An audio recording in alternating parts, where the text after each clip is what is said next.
Gabriel Boric Font, titulada Democracia y Comercio, Aislacionismo versus Cooperación. Esta conferencia representa una oportunidad única para reflexionar sobre los desafíos y perspectivas de las relaciones internacionales contemporáneas.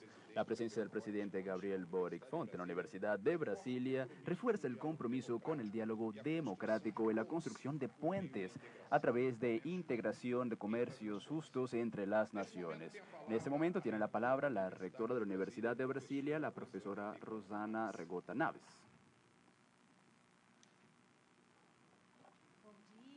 Buenos días. ¿Sirve? Buenos días a todas y a todos.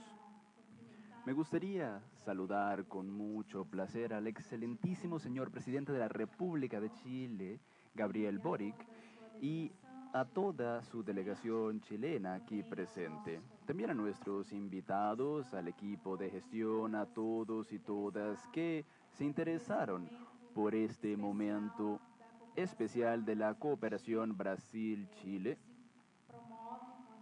que se promueve con la visita oficial del presidente a la República Federativa del Brasil. Y con este momento muy particular aquí en la Universidad de Brasilia. Excelentísimo señor presidente, la Universidad de Brasilia se siente profundamente honrada en recibirlo en este espacio, que es un espacio de reflexión crítica, de diálogo plural, de compromiso democrático. Su presencia aquí entre nosotros como jefe de Estado y como liderazgo político forjado en las movilizaciones estudiantiles inspira especialmente a esta casa desde hace más de 6 décadas, creyendo en la educación como fuerza transformadora a nivel social. En este año, especialmente esta semana, estamos completando 63 años. El último día 21 de abril y reafirmamos con orgullo los principios que marcan nuestros orígenes. Compromiso con la democracia, con la ciencia, con los derechos sociales, la integración latinoamericana. Fundado en un momento de gran efervescencia política y también intelectual en Brasil, la UNB nació con la misión de ser un proyecto de futuro, un espacio del pensamiento libre, de innovación crítica y de responsabilidad social. Compartimos con su excelencia la convicción de que la democracia se sustenta con justicia, participación ciudadana, acceso universal al conocimiento, y esos son valores que a lo largo de nuestra trayectoria hemos construido sobre sólidos puentes con instituciones chilenas de educación y de investigación, y a través de proyectos conjuntos, intercambios académicos y también colaboraciones intelectuales marcadas por la pluralidad y por el respeto mutuo. Estamos muy orgullosos de la valiosa contribución de las investigadoras e investigadores, tanto docentes como estudiantes, chilenos que integran o han integrado nuestra comunidad, porque ya tuvimos varios docentes, algunos de los cuales ya jubilados continúan contribuyendo con la universidad, y el intercambio de estudiantes con las universidades chilenas también. Ellos enriquecen el pensamiento crítico y fortalecen las redes latinoamericanas de producción de conocimiento y siempre comprometidas con la equidad, la inclusión y la soberanía científica de los pueblos. Deseamos que esta conferencia que oiremos a continuación por parte de su excelencia reafirme el papel estratégico de la cooperación entre naciones hermanas como respuestas a las desigualdades y a los retrocesos, y que este encuentro sea principalmente una celebración de la educación política, de la ciencia comprometida, de la integración latinoamericana, con caminos a un futuro más justo, libre y solidario. Entonces, muchas gracias por su presencia y tiene la palabra.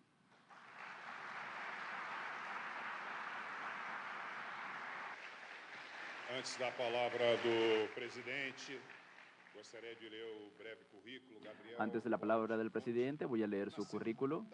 Nació en Punta Arenas, región de Magallanes, en la Antártica chilena. el 11 de febrero de 1986. En 2004 ingresó a la Facultad de Derecho en la Universidad de Chile, donde trabajó como asistente en varias disciplinas, como Derecho Internacional de los Derechos Humanos, Historia Institucional de Chile y Teoría de la Justicia. En el año de 2008 fue elegido consejero de la Federación de Estudiantes de la Universidad de Chile, representando la Facultad de Derecho. Al siguiente año fue electo presidente del Centro de Estudiantes de Derecho. En 2010 y 2011, senador de la universidad.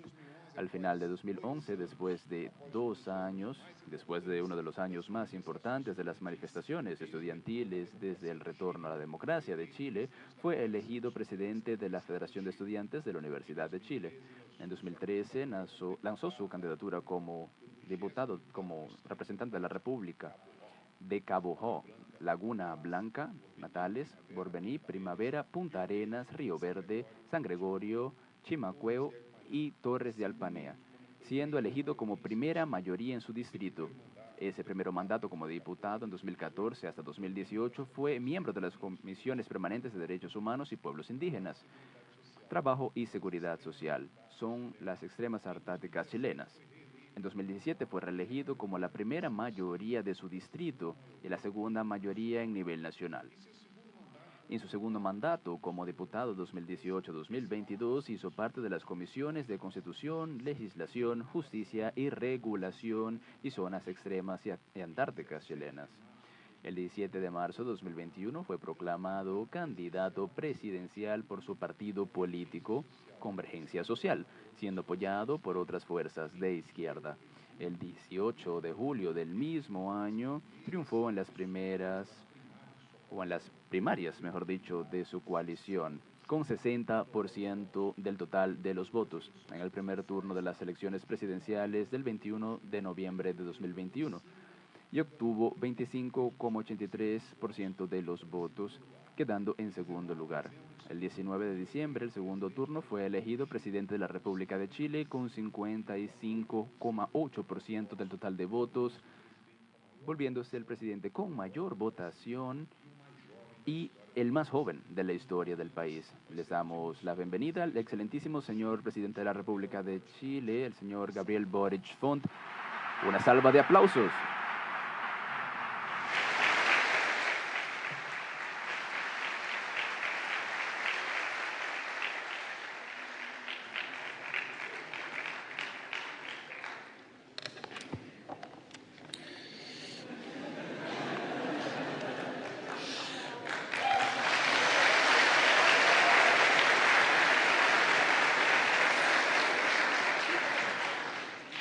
Estimadas y estimados estudiantes, profesores, profesoras, amigos y amigas del pueblo brasileño, voy a hablar en español, pero sé que si hablo lento seguramente me van a entender.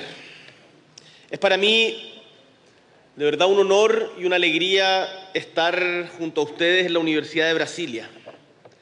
Y quería comenzar recordando unas palabras de quien entiendo fue su primer rector, Darcy Ribeiro, que en su libro O Povo Brasileiro, el pueblo brasileño, llamó a construir una nueva civilización, mestiza y tropical, orgullosa de sí misma, más alegre por más sufrida, mejor porque incorpora en sí más humanidad, más generosa porque está abierta a la coexistencia de todas las razas y de todas las culturas, y porque está situada en la más bella y luminosa provincia de la Tierra, nuestra América. Este encuentro hoy día aquí en la Universidad de Brasilia marca el fin de nuestra visita de Estado a vuestro hermoso país, la que ha sido realmente un éxito, no solo por los importantes acuerdos que hemos firmado con el presidente Lula y con sus ministros, sino también por el avance concreto de iniciativas conjuntas como el Corredor Bioceánico y por sobre todo por la generosa y fraterna acogida que hemos recibido por parte del gobierno y del pueblo del Brasil.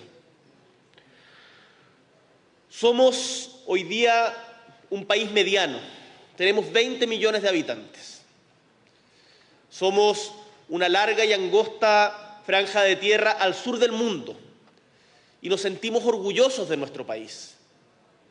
Somos parte de América Latina y de América del Sur y reconocemos en Brasil un liderazgo fundamental e insustituible para articular la voz del sur global en todo el mundo y en particular de América Latina en un mundo incierto, vertiginoso, en que las reglas del juego se han puesto en entredicho y se están redefiniendo.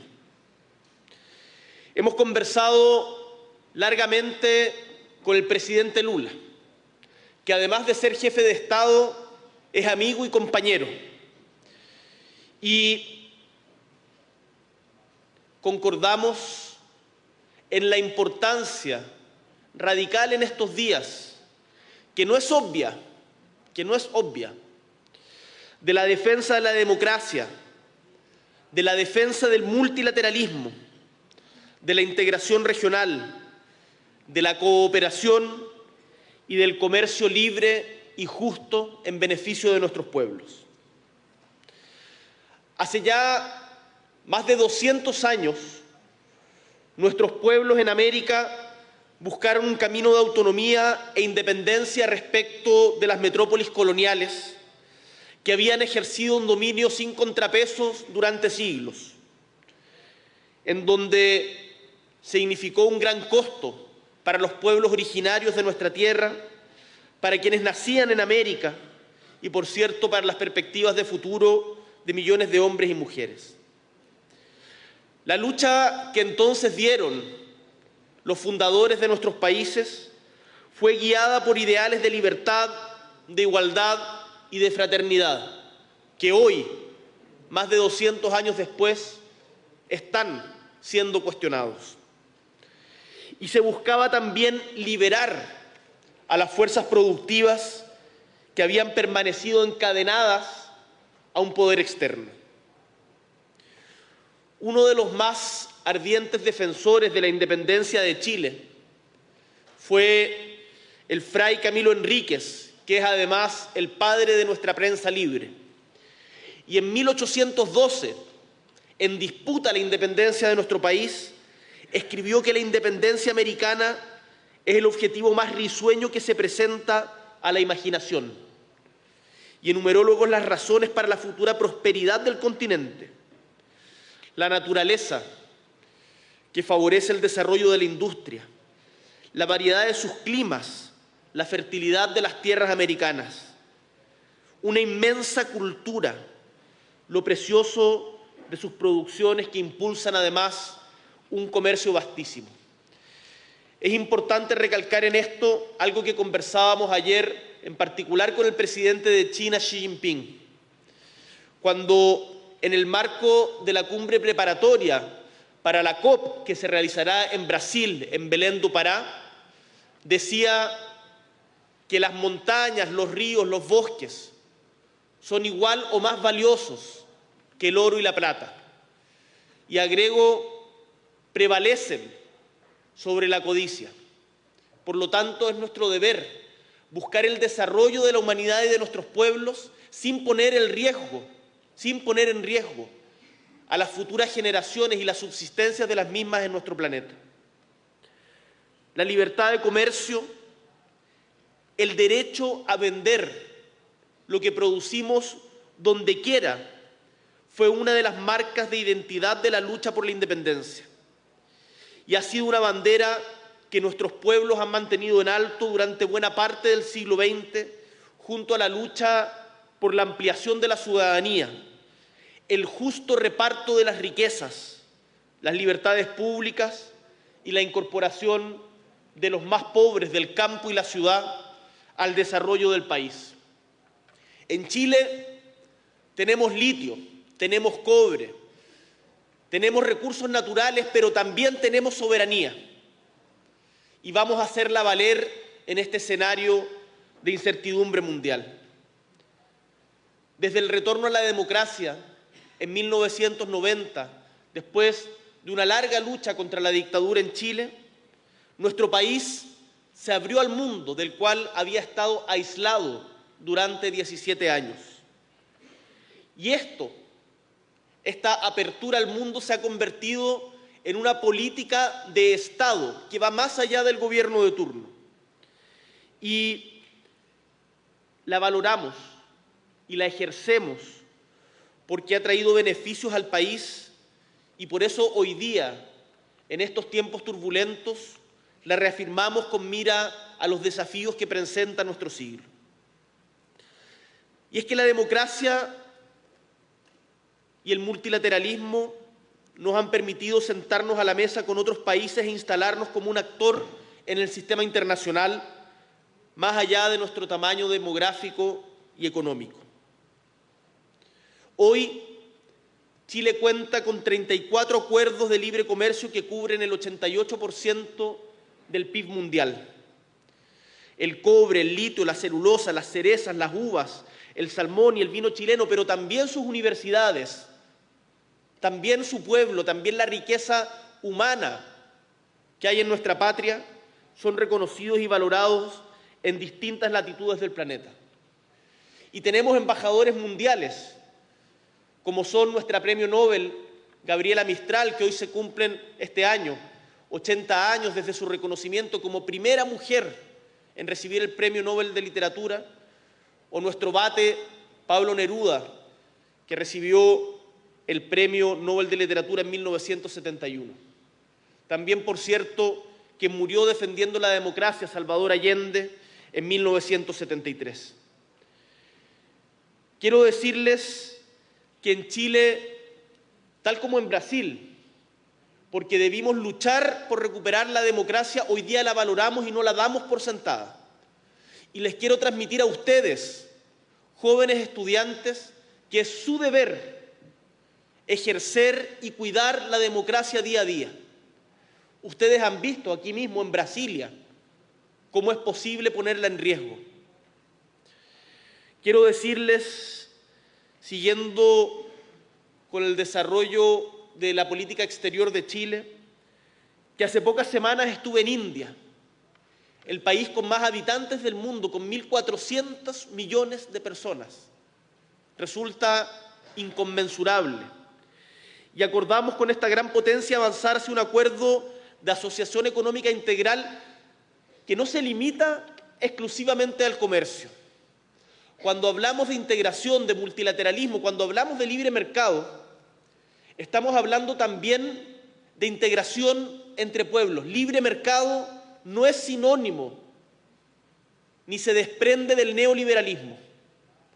El mercado ha sido históricamente la fuente de intercambio entre los pueblos y la manera, el comercio, la manera de conocernos también unos a otros. Y por eso hoy día incluimos aspectos que son esenciales, como la cultura, la educación, la ciencia, la tecnología, el deporte, del cual en particular con Brasil en estos temas tenemos mucho que aprender y algo conversábamos recientemente con la rectora. Desde Chile tenemos claro que el aislacionismo y la lógica del sálvese quien pueda no son el camino para desarrollarse ni conseguir un mayor bienestar. Puede ayudar circunstancialmente en la popularidad de un mandatario determinado, pero nadie en el mundo se va a salvar solo. Para Chile, la cooperación es una práctica y una virtud necesaria para enfrentar los desafíos globales de nuestro tiempo, como lo son el crecimiento económico, el justo reparto de las riquezas que generamos y, por cierto, la promoción de la equidad de género, el combate a la crisis climática y la erradicación de la pobreza y la desigualdad social. Un orden internacional que sea estable con reglas claras requiere también cambiar. Las instituciones que permanecen no son las que se mantienen pétreas, son las que son capaces de reformarse en el tiempo en función de las necesidades de la época. Por eso, Vemos con preocupación cómo se busca atacar, se ataca no solo el sistema de Naciones Unidas, el multilateralismo y el derecho internacional, sino que también la base del intercambio libre y justo entre países. Resulta preocupante que se nieguen y desconozcan los acuerdos establecidos por ser circunstancialmente más poderosos, que las reglas compartidas y acordadas de igual a igual sean hoy día puestas en entredicho, que se alcen muros comerciales, que se cuestionen los méritos de la democracia, que se intervengan instituciones autónomas y se perjudique la convivencia pacífica en un mundo tan estrechamente interconectado. Hay quienes, desde la extrema derecha, tratan de imponer una falsa dicotomía entre libertad y democracia, pero lo que en realidad nos están proponiendo hoy día es un mundo sin reglas ni derechos, en donde prime la ley del más fuerte. Un mundo que solo va a traer incertidumbre e inestabilidad. Ayer contaba a propósito del Día del Libro que entre medio de los viajes tuve la oportunidad de leer un opúsculo de un escritor francés, Boilliard, que se llama La Orden del Día, que se los recomiendo, debe estar de seguro traducido al portugués. Y en él se da cuenta no solo de la banalidad del mal, como decía Hannah Arendt, sino también de cómo son pequeñas acciones y sobre todo pequeñas omisiones de quienes tenían el deber de alzar la voz las que permiten el establecimiento de las tiranías. Cuesta mucho, más aún hoy día en un mundo de vertiginoso cambio, el poder identificar, como decía Mario Vargas Llosa en sus conversaciones en la catedral, cuándo se jodió el Perú, decía él a propósito de ese libro. Pero cuándo nos jodimos como humanidad, cuesta mucho identificar un momento exacto. Pero sepan ustedes que sus acciones y sus omisiones como jóvenes tienen incidencia en aquello. Y por lo tanto mi llamado es, por un lado, a resistir frente a los intentos de autocracia, de negación a la democracia, de negación y falta de respeto a los derechos humanos, pero por otro lado también a construir alternativas desde el progresismo para una sociedad más justa, más igualitaria, más equitativa. No podemos quedarnos solo en la denuncia, no podemos quedarnos solamente en apuntar las amenazas que significa la imposición de la ley del más fuerte. Tenemos que a nuestros pueblos proponerles vías posibles que solucionen hoy día las necesidades más apremiantes que tienen: el temor a la inseguridad, la pobreza, las consecuencias de la crisis climática y la discriminación. La izquierda debe volver a ser universalista y defender los principios que inspiraron a quienes lucharon por la libertad de nuestras naciones: más justicia, mayor equidad, mayor fraternidad. Por eso no podemos limitarnos a una defensa cerrada del statu quo, porque el statu quo no es deseable tampoco. Benedetti siempre citaba a un autor alemán cuando le preguntaban por la utopía. Los cambios no suceden de la noche a la mañana y la utopía muchas veces parece lejos de alcanzar. Hay quienes con más canas muchas veces nos dicen: yo fui revolucionario en mi juventud, pero ahora se me pasó esa suerte de enfermedad. Yo les digo que ser revolucionario, que ser rebelde frente al orden establecido, que creer en la justicia, en los derechos humanos, en la democracia, no es una cosa de juventud. Los principios que han inspirado la rebeldía de los pueblos por mayor justicia, por mayor equidad, por mayor igualdad, pueden permanecer en la medida en que avanzamos en nuestra experiencia vital. Y para eso deben adecuarse a las necesidades de los tiempos. Y por lo tanto, ser capaces de cambiar. La izquierda muchas veces ha sido muy conservadora y por lo tanto es relevante que seamos capaces también, desde el progresismo, de cuestionarnos nuestras propias convicciones. Hoy día, en tiempos de cambio tan vertiginosos, no podemos negarnos, no podemos cerrar los ojos ante las preocupaciones de nuestro pueblo, ni decir que quienes optan por opciones distintas a las nuestras no tienen las capacidades para elegir o están siendo engañados. Eso es una derrota total.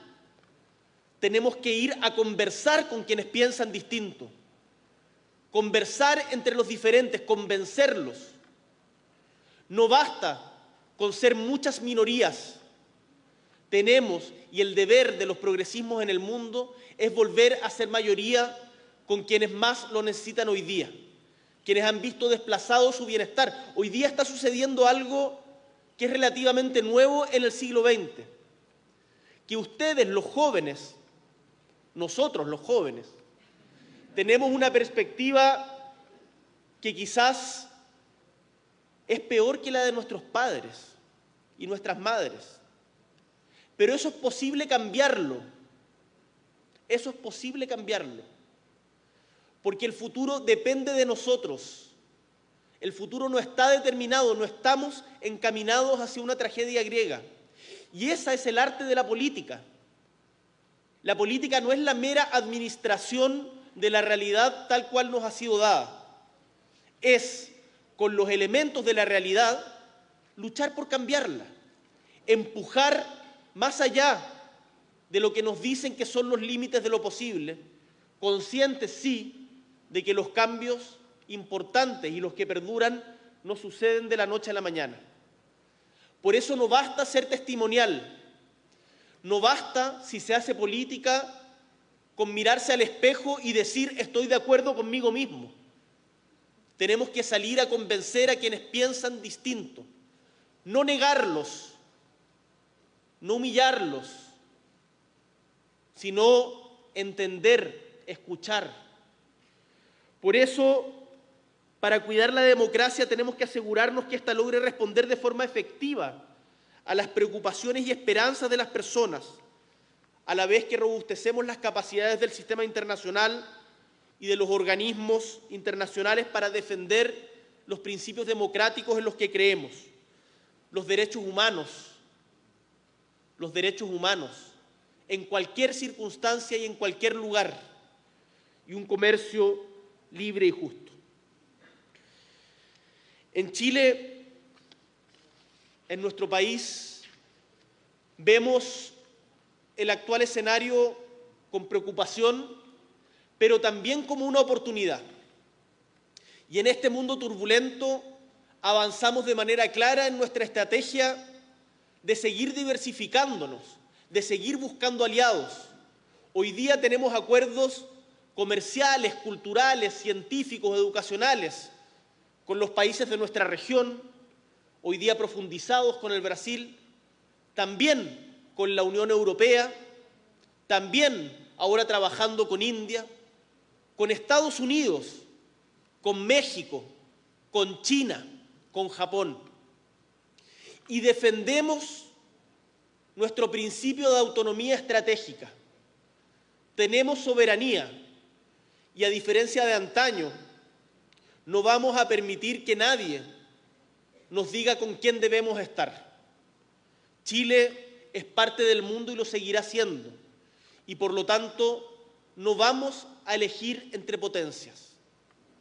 Tal como en otros conflictos hemos dicho que no vamos a elegir entre barbaries, nosotros optamos por la humanidad. En materia de nuestra estrategia económica, puedo decirles que la crisis climática que sé es una preocupación importante para el gobierno actual de Brasil, pero que anteriormente era negada como un problema. Y esas definiciones también las tenemos en Chile, esas disputas también las tenemos en Chile, como el desprecio a la ciencia o a las vacunas. Nosotros vemos en la crisis climática una preocupación y nuevamente también una oportunidad. Porque tenemos litio, porque tenemos cobre, porque tenemos conocimiento, porque estamos produciendo hidrógeno verde. Y por lo tanto, a partir de estas materias primas, creemos que podemos construir riqueza, ahora repartiéndola de mejor manera que en el pasado, para que todos los chilenos y chilenas se beneficien de la riqueza que se produce en nuestro país. Por eso, junto con esta política comercial de apertura, nuestro gobierno ha impulsado en Chile mayor justicia social. Por ejemplo, rebajando la jornada laboral a 40 horas semanales, lo que nos parece algo necesario porque la vida no puede ser solamente para trabajar. Necesitamos también espacios para compartir, para estar con la familia, tiempos de ocio. Que la gente tenga derecho no solamente a un sueldo digno, sino también a una vida feliz, más compartida.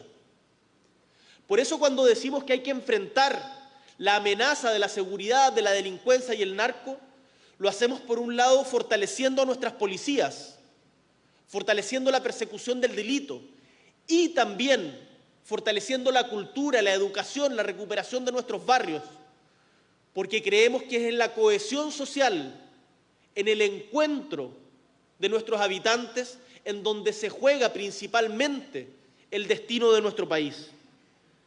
Hemos avanzado también en un aumento histórico del salario mínimo, en la ampliación de programas para apoyar y reconocer el trabajo no remunerado a quienes cuidan, que son generalmente mujeres. Durante mucho tiempo se dijo que las mujeres que no tenían un trabajo remunerado y se dedicaban a cuidar a alguien de la familia, no trabajaban. Miren ustedes qué absurdo. Un artista, un cantante en nuestra patria decía que las mujeres tienen la mitad de sueldo y doble labor. Y es cierto, y muchas veces no tienen sueldo. Desde Chile, con el Sistema Nacional de Cuidado, estamos reconociendo el valor que significa trabajar para cuidar, ya sea a niños, a personas mayores o a personas enfermas. Y eso implica un cambio en la lógica también en cómo entendemos nuestras relaciones sociales, porque debemos avanzar paralelamente en corresponsabilidad, mismos derechos y obligaciones para hombres y mujeres, pero eso implica acciones correctivas en la sociedad ante la discriminación innegable que viven hoy día las mujeres en nuestras sociedades. También hemos logrado avanzar hacia una reforma de pensiones que entregue mayor dignidad a quienes han trabajado toda su vida para construir los cimientos de nuestra patria. Qué injusto resulta que quienes se han roto la espalda trabajando no tengan la dignidad mínima para poder vivir durante la última etapa de sus vidas. Por eso es importante defender la solidaridad no solamente entre nosotros, sino también entre generaciones. Los invito a conversar, a aprender, a valorar la experiencia de quienes nos antecedieron. Solo de esa manera podremos entender que estamos aquí gracias a ellos, que el mundo no parte con nosotros y que, por tanto, quienes hoy día están en el ocaso de sus vidas, y ni siquiera en el ocaso, porque hoy día se ha extendido la expectativa de vida mucho más, merecen una vida justa y digna. Y por eso un sistema de pensiones que la garantice es necesario. En Chile hemos logrado avanzar en esa dirección. Menciono estos avances para señalarles que es posible tener una visión progresista, una visión de izquierdas, haciéndonos cargo de cuestiones que durante mucho tiempo no fueron prioritarias para nuestro sector, o que fueron abordadas de manera parcial o identitarias, como son la seguridad, como es el crecimiento económico. Porque es posible hacer paralelamente reformas sociales que fortalezcan la cohesión de nuestros países. En el mundo, Chile también ha sido partidario de una reforma a la gobernanza mundial en sus aspectos políticos y financieros que incorpore las voces del sur global. Por eso, mientras algunos hablan de retirarse de Naciones Unidas o se retiran derechamente de organizaciones tan importantes como la Organización Mundial de la Salud o la UNESCO, nosotros decimos que queremos más multilateralismo, pero que sirva y beneficie a nuestros pueblos.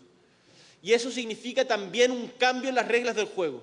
Chile y el mundo no es el mismo que el de 1945, cuando se fijaron las reglas actuales. Es necesario que países como Brasil o como la India integren el Consejo de Seguridad Nacional, el Consejo de Seguridad, de la ONU, y que también ya no exista ese derecho a veto de las grandes potencias que limita el actuar del sistema de derecho internacional. Por eso también apoyamos un sistema de impuestos globales, en particular en materia de crisis climáticas, en donde quienes se beneficiaron de los países subdesarrollados durante mucho tiempo, hoy día paguen más. Hoy día se hagan cargo de las desigualdades que se han generado en el mundo, porque estas no son fruto de que las personas del norte son más valiosas que las del sur. No, señor. Todo ser humano, por el hecho de ser tal, tiene el mismo valor. Esa es la gracia de la democracia que defendemos. Pero eso tienen que entenderlo también las naciones desarrolladas, y que la expoliación y explotación que realizaron durante mucho tiempo, pienso en los países del Asia, en los países del África, también en los países de nuestra América, mediante diferentes formas, debe ser compensada, por ejemplo, a través del establecimiento de diferentes responsabilidades en materia de la crisis climática. Quiero ir finalizando mi intervención diciéndoles que América Latina tiene una oportunidad histórica para levantar la voz. América Latina, nuestra América iberoamericana, es un continente de paz. No tenemos nada que envidiarle a Europa, no tenemos nada que envidiarle al norte, pero tenemos que ser capaces de alzar nuestra voz más fuerte, de manera unida, y esa unión no se produce solamente con retórica ni exceso de adjetivos. Esa unión se produce mediante acciones concretas que vayan directamente en bienestar de nuestros pueblos. Por eso destaco iniciativas como el Corredor Bioceánico Vial, que va desde Puerto Murtiño, en Mato Grosso do Sul, hasta los puertos del norte de Chile. Porque ese corredor bioceánico que unirá el Atlántico con el Pacífico y que unirá culturas en el norte de Argentina, en el Paraguay, en el sur del Brasil, en el norte de Chile, es una muestra concreta, tangible, de que América del Sur puede estar más integrada. Y no es solamente una foto circunstancial en una cumbre de líderes, es tránsito permanente entre nuestros pueblos. Hoy día, Brasil, los brasileños visitan constantemente nuestra patria y queremos y deseamos aprender y compartir más con ustedes. Me alegra muchísimo ver en esta sala a tantos estudiantes, porque son las nuevas generaciones en Brasil y en Chile las que, en tanto herederas de las luchas por la democracia que dieron quienes nos antecedieron, tienen que ser constructoras de la misma con los desafíos de hoy día. Hace no mucho tiempo yo fui dirigente estudiantil y por eso los invito también a organizarse, a generar organización estudiantil, a formar parte de la Unión Nacional de Estudiantes, a conversar con quienes piensan distinto a ustedes, a salir también de las aulas de la universidad y conversar con el pueblo que no llega a estas aulas y realizar iniciativas, no solo de extensión ni de caridad, sino de integración con las diferentes clases sociales para generar mayor cohesión social. El futuro, estudiantes, no se espera, se construye y no está definido, depende de nosotros, depende de ustedes, de lo que estén forjando en estas aulas, de su capacidad de visión crítica respecto del mundo que nos toca vivir, de defender lo que vale la pena de este mundo difícil, pero que sin embargo también nos entrega muchas cosas de las cuales tenemos que estar profundamente orgullosos, como por ejemplo nuestras democracias. Quiero decirles que aquí en Brasil me he sentido realmente como en casa y que la delegación que me acompaña ha sentido también el respeto que hay hacia nuestro país, hacia Chile.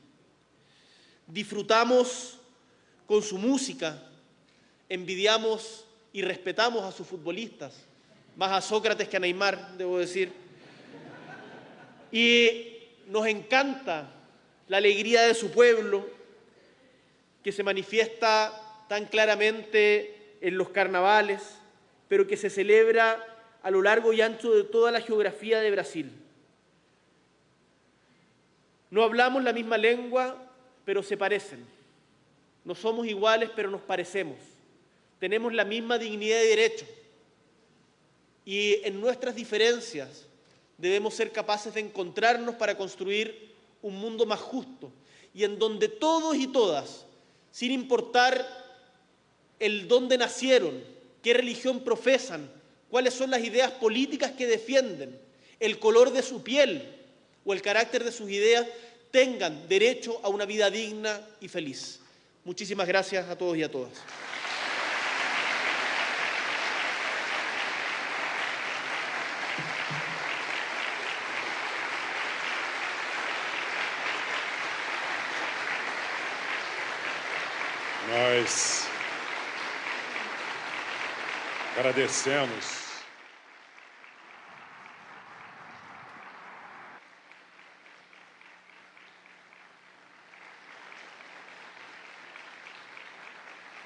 Nós agradecemos a conferencia que el Agradecemos la clase magistral que nos acaba de presentar el presidente de Chile y a continuación el presidente Gabriel Boric Font.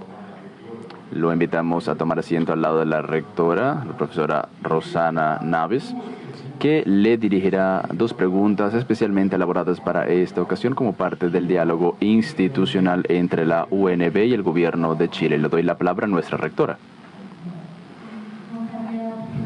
Me gustaría primeramente de agradecerle, presidente, debido a la bella conferencia.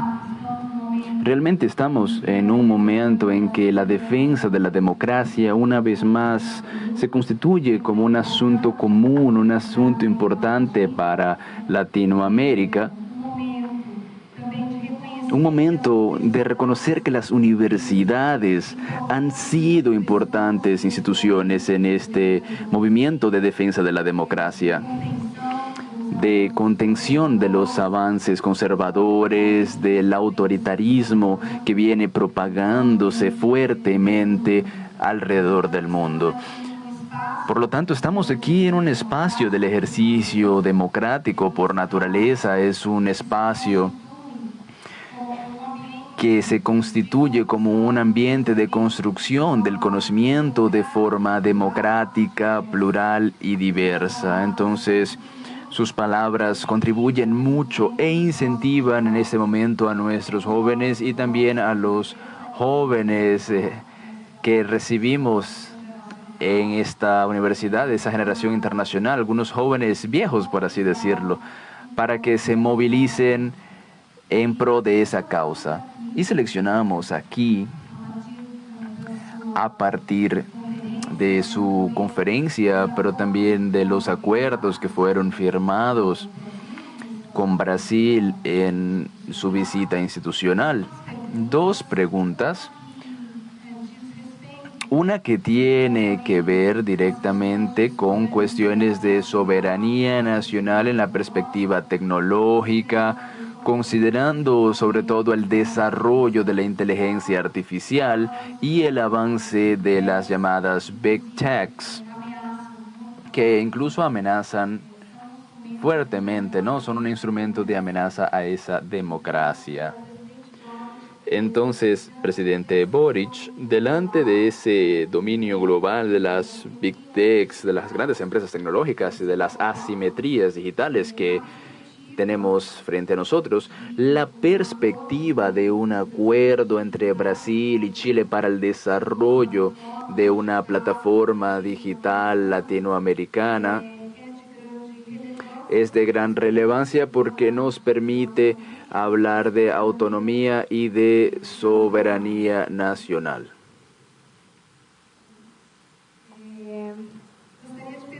Me gustaría preguntarle entonces qué directrices usted considera esenciales en esa cooperación estratégica entre Brasil y Chile y cómo las universidades y en particular nuestra Universidad de Brasilia, estando situadas en la capital federal, podrían contribuir con ese gran proyecto.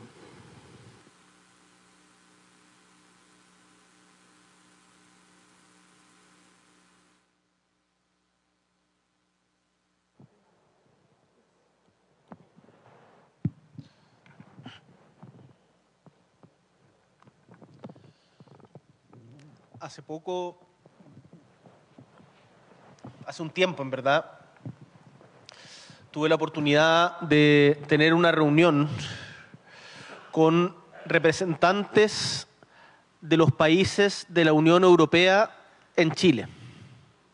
Esto a propósito de la soberanía.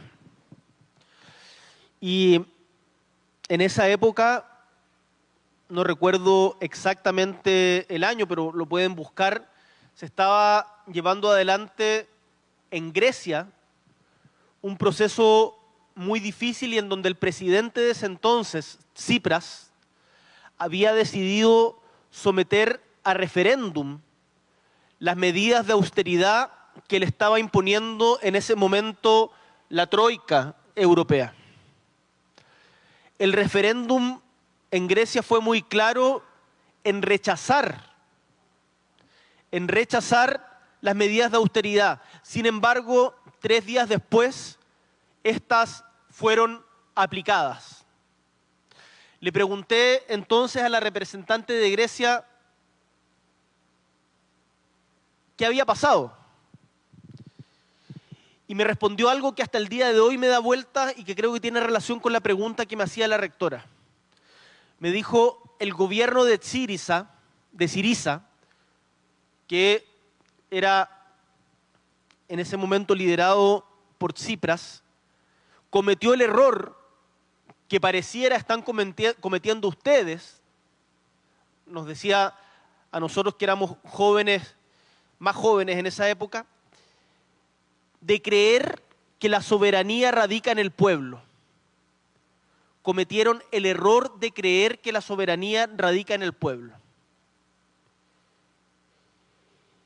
Y la verdad es que hoy día debemos ser conscientes, independientes de que nos guste o no, que hay poderes transnacionales que ejercen una soberanía importante respecto a decisiones que debieran corresponderle a nuestros pueblos. El ministro de Finanzas de la Grecia de ese entonces, Yanis Varoufakis, acaba de sacar un libro muy interesante que se llama Tecnofeudalismo, que habla justamente de la importancia que tienen las Big Tech en la definición de las políticas nacionales. A mí la verdad me dio vergüenza y me acordé justamente leyendo este libro de cuando las Big Tech, los representantes de las Big Tech fueron al cambio de mando en Estados Unidos a rendirle pleitesía al nuevo presidente y modificar incluso sus políticas de respeto a las minorías o contra la desinformación que habían estado llevando adelante. Porque son esas pequeñas omisiones o acciones que parecen insignificantes las que pueden terminar también llevándonos más adelante en cualquier lugar del mundo a tiranías que no queremos volver a vivir como humanidad. Por eso, ayer en la reunión con la Suprema Corte de Brasil fue muy interesante. Y en Chile nos pareció tremendamente valioso la decisión de la Suprema Corte de Brasil de exigirle a una gran compañía tecnológica como ex Twitter, que en Brasil se respetan las reglas nacionales independiente del poder que tenga una corporación multinacional. Ese rol que desde la judicatura se jugó en defensa de la democracia contra la desinformación es, quiero decirles, un ejemplo mundial. Lo que allí se ha hecho es realmente valioso. Y en otra dimensión, creo que también es importante destacar lo siguiente. Hace poco tuve la oportunidad de asistir a un foro con la vicepresidenta de OpenAI, que son los creadores de ChatGPT, que me imagino muchos deben tener instalado en sus teléfonos, junto con DeepSeek. Y yo tengo los dos instalados, porque no nos van a hacer elegir. Y hay una cosa que me impresionó. Contaba que habían llegado a un acuerdo con el gobierno de Finlandia para desarrollar la inteligencia artificial en el idioma finlandés. Porque uno de los riesgos que se corre con la inteligencia artificial es que quienes hoy día tienen posición dominante y hegemónica en términos culturales reproduzcan esa dominación a partir de los sesgos que hoy día existen, por ejemplo, en el idioma. Por eso es tremendamente importante, y acá está nuestra ministra de Ciencia, Aysén Echeverry, el acuerdo que firmamos con Brasil para construir el LATAM GPT, que es en el fondo tener un lenguaje común a la hora de desarrollar la inteligencia artificial. Eso también es soberanía, no la vieja soberanía entendida en términos de los límites nacionales. Hoy día los desafíos que tenemos no son exclusivamente nacionales. Miren ustedes los fenómenos migratorios, la delincuencia transnacional, las pandemias, la crisis climática. Son todos desafíos que no tienen fronteras. Y por lo tanto es necesario también articularse globalmente para poder enfrentarlos, y eso implica tener una comprensión distinta de la soberanía que la que tuvimos en el siglo XX, pero defendiéndola. No es fácil, no es obvio, y creo que Brasil es uno de los países que está liderando el ejemplo de cómo enfrentar justamente a estas Big Techs.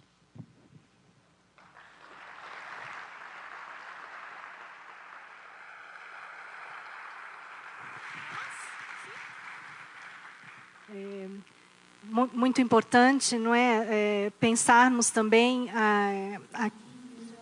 Muy importante, y usted insistió mucho en lo que dijo, en una perspectiva decolonial, de descolonizar, algo que necesitamos y que hemos desarrollado como investigación en nuestras universidades, y es un asunto que me gustaría abordar desde la perspectiva de la construcción del corredor bioceánico, porque principalmente significa no depender del norte también para hacer transitar nuestros productos, nuestra cultura y nuestros pueblos. En ese contexto, presidente, el corredor, más que una infraestructura logística, y por cierto, aquí me gustaría recordar la importancia de formar a los profesionales de tecnología, en particular los ingenieros, para el desarrollo de nuestros países. El corredor representa un alto potencial para impulsar ese desarrollo integrado de América del Sur. Sin embargo, sabemos los impactos o conocemos los impactos que traerá al campo productivo, al campo ambiental y también al social. Son desafíos enormes que los países enfrentarán. Y como usted mismo dijo, es un cambio sobre aquello que significa ese corredor. Y es necesario ese cambio, tenemos que tener ese debate. En ese sentido, ¿qué estrategia usted cree que son necesarias para que el proyecto sea desarrollado y que represente efectivamente avances en ciencia, tecnología e innovación para nuestros países?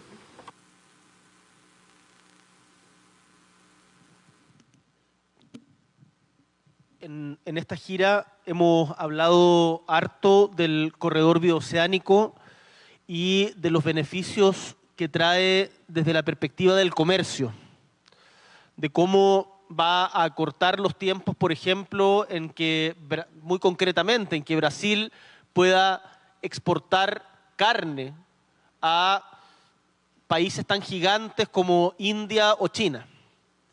Pero esto no es solamente una cuestión de comercio, es una cuestión de cultura y también de soberanía.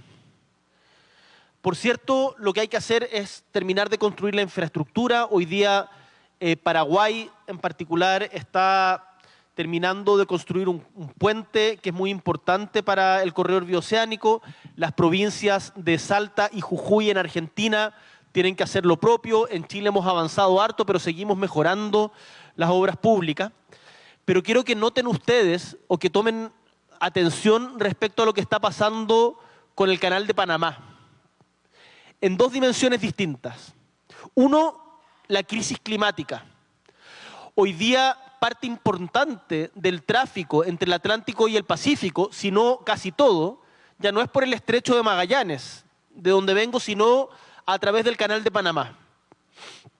El Canal de Panamá hoy día está, como corresponde, en manos de los panameños.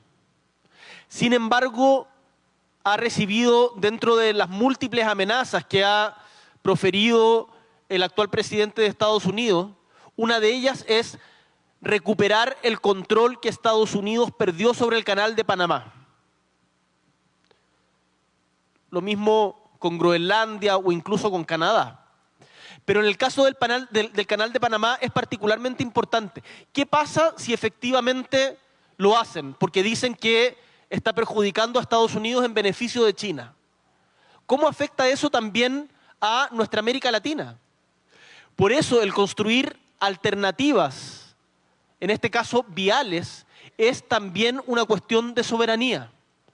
Esto no es solamente, porque hay algunos que podrían pensar corredor bioceánico para que las empresas ganen más. Sí, que las empresas pequeñas, grandes y medianas ganen más, generen mayor movimiento, un dinamismo comercial mayor, pero también soberanía en nuestros países. Y en segunda dimensión, la crisis climática. Hoy día, el Canal de Panamá tiene menos flujo, producto justamente de la falta de agua.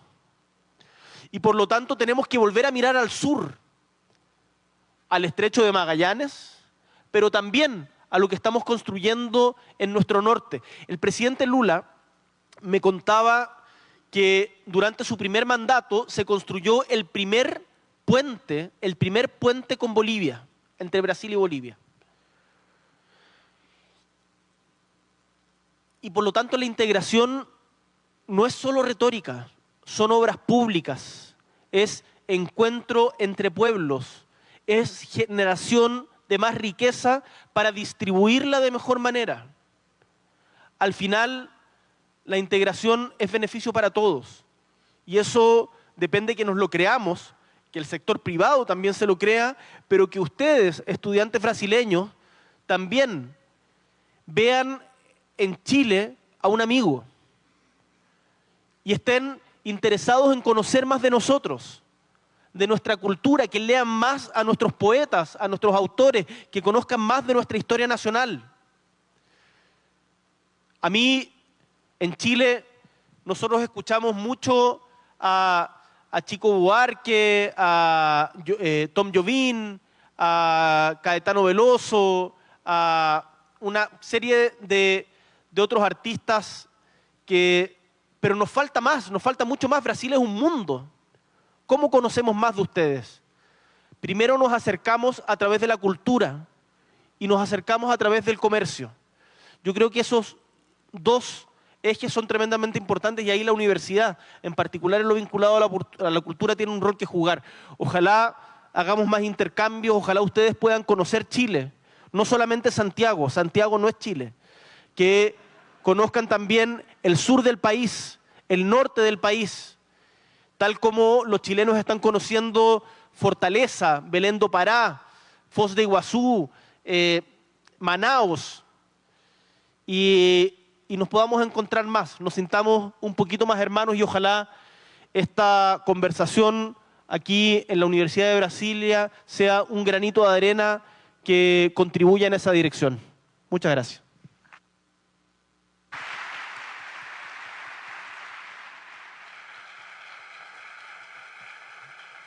Gostaríamos de agradecer muito ao excelentíssimo senhor presidente. Nos gustaría agradecer mucho al excelentísimo señor Gabriel Boric Font. Su presencia y análisis sobre la democracia y comercio será de gran aporte a la comunidad brasileña. Para finalizar, se llevará a cabo una foto oficial del presidente de Chile y la rectora Rosana Naves y el vicerrector que llamamos al palco, el profesor Marcio Muniz.